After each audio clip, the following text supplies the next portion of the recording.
Bagaimana cara berdoa yang baik dan benar kepada Allah Subhanahu wa Ta'ala? Yang pertama yang harus kita lakukan yaitu mengangkat kedua belah tangan kita. Silahkan, boleh langsung dipraktekkan ya Pak ya, Ibu, Mas, Mbak, boleh langsung dipraktekkan. Yang pertama yang harus kita lakukan yaitu mengangkat kedua belah tangan kita, kemudian disatukan atau ditempelkan antara garis tangan yang satu, garis tangan yang ini, dengan garis tangan yang satunya lagi, yang ini juga sama. Setelah itu menengadah, angkat kedua tangannya, sejajarkan dengan dada atau hati. Jangan lebih rendah atau lebih tinggi mengangkatnya, apalagi kedua tangannya sampai ditempelkan di paha. Biasanya banyak sekali bapak-bapak, ibu-ibu, mas-mas, mbak-mbak, kalau habis sholat, ketika sang imam baca doa, tangannya tidak diangkat, malah ditempelkan di paha. Na'udzubillah, thumma na'udzubillah. Itu namanya tidak ada mujahadah, itu namanya tidak ada kesungguhan di dalam berdoa kepada Allah Subhanahu wa Ta'ala. Itu namanya tidak ada adab kepada Allah Subhanahu wa Ta'ala. Jadi kalau berdoa harus diangkat kedua tangannya, kemudian disejajarkan dengan hati, tundukkan kepalanya. Kalau berdoa harus ada kesungguhan, jangan buru-buru. Sebenarnya boleh-boleh saja kalau memang tangannya tidak disejajarkan dengan garis tangan yang satu ataupun garis tangan yang satunya lagi tidak ditempelkan juga enggak apa-apa. Yang penting harus diangkat ya, harus diangkat, perhatikan. Yang kedua, membaca pujian-pujian kepada Allah Subhanahu wa Ta'ala. Kalau berdoa itu jangan langsung minta sama Allah, ya Allah saya pengen ini, ya Allah saya pengen itu, jangan. Jadi kalau berdoa itu harus ada pujian-pujian kepada Allah Subhanahu wa Ta'ala. Misalnya membaca Asmaul Husna, ya Allah, ya Rahman, ya Rahim, ya Malik, ya Kudus, dan lain sebagainya. Setelah itu yang ketiga, membaca sholawat kepada Nabi Muhammad SAW. Allahumma sholli ala Sayyidina Muhammad wa ala ali Sayyidina Muhammad. Karena doa akan terhalangi apabila kita tidak membaca sholawat kepada Nabi Muhammad SAW. Boleh juga ditambahkan 2 kalimat syahadat, asyhadu an la ilaha illallah wa asyhadu anna Muhammadar Rasulullah. Boleh juga ditambahkan istighfar ataupun lain sebagainya ya Bu ya.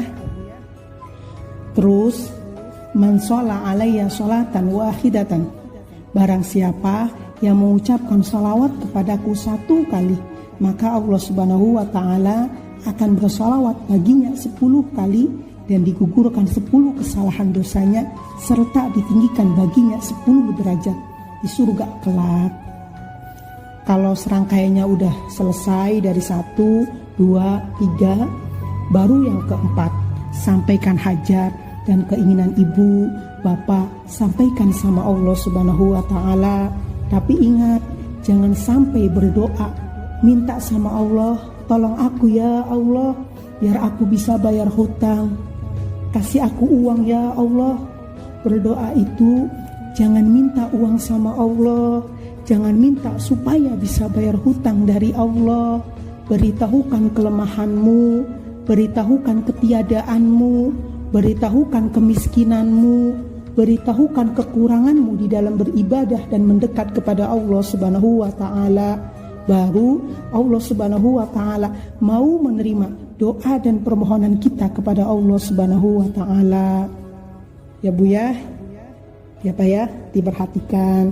Dan alhamdulillah Al-Imam Ghazali memberikan contoh, memberikan tauladan untuk berdoa supaya dengan suara yang rendah, betul-betul tawadhu kepada Allah Subhanahu wa Ta'ala, khusyuk.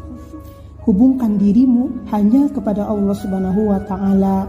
Kemudian memberikan bahasa yang jangan terlalu pasti kepada Allah Subhanahu wa Ta'ala.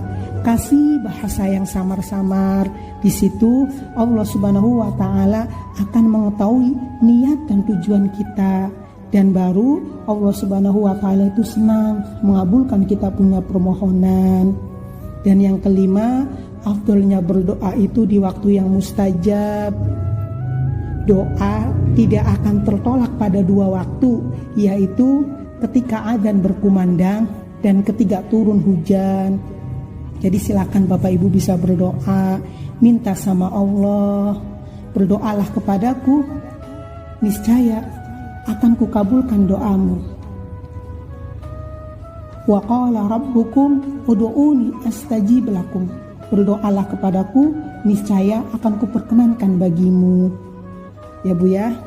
Terus kalau mendengar orang membaca suratul Fatihah atau membaca suratul Fatihah, harus diangkat tangannya.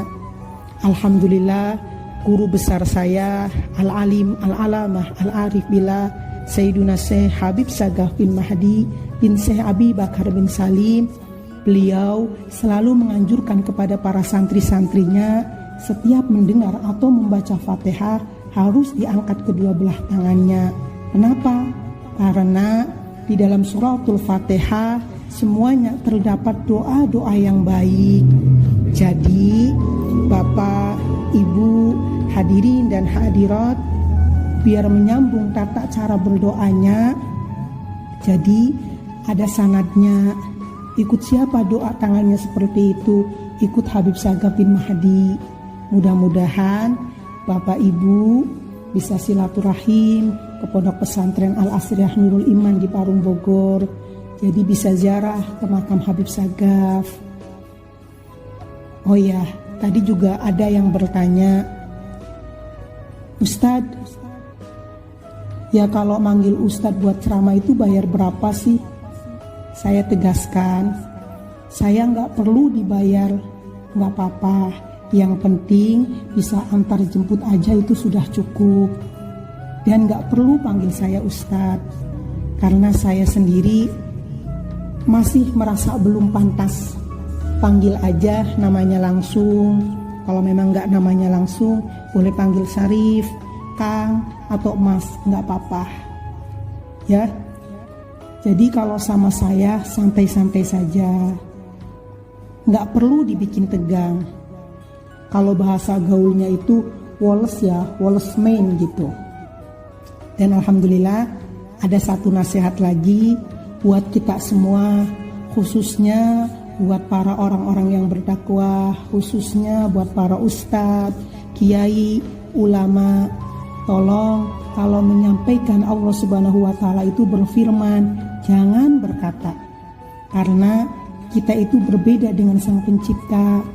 Jadi harus ada adab, jadi harus ada hormat. Apalagi bahasa Indonesia itu sudah banyak kosakatanya, sudah bagus, banyak istilah-istilah juga. Jadi pakai Allah Subhanahu wa Ta'ala berfirman, jangan Allah berkata, itu tidak sopan, itu tidak ada adab. Dan jangan mengatakan Nabi Muhammad SAW berkata, tapi Nabi Muhammad SAW bersabda, karena kita itu berbeda jauh dengan Nabi. Nabi itu manusia yang paling mulia, akhlaknya, tutur katanya, jadi harus ada adab. Sedangkan kita kalau sama raja aja mengatakannya, raja bukan berkata tapi raja bertitah. Ya setidaknya kita harus ada adab lebih tinggi kepada Allah Subhanahu wa Ta'ala, harus ada adab kepada Nabi Muhammad SAW. Mudah-mudahan kita semua diselamatkan oleh Allah Subhanahu wa Ta'ala. Amin ya rabbal alamin. Terus semisal kalau ada ustadz, kiai atau saya sendiri dalam segi penyampaiannya kurang atau salah, atau bahkan saya mengatakan Allah berkata karena tergelincir lidah saya, boleh langsung ditegur. Jadi nggak usah takut. apalagi sampai gak enak hati. Saya kan bukan siapa-siapa. Jangan seperti itu. Ya, jangan ada pemikiran seperti itu. Gak apa-apa. Kalau memang bisa ditegur, boleh ditegur. Ya, mudah-mudahan kita semua selalu mendapatkan kasih sayang rahmat Allah Subhanahu wa Ta'ala. Mudah-mudahan nanti saya bisa berkunjung kembali di tempat ini.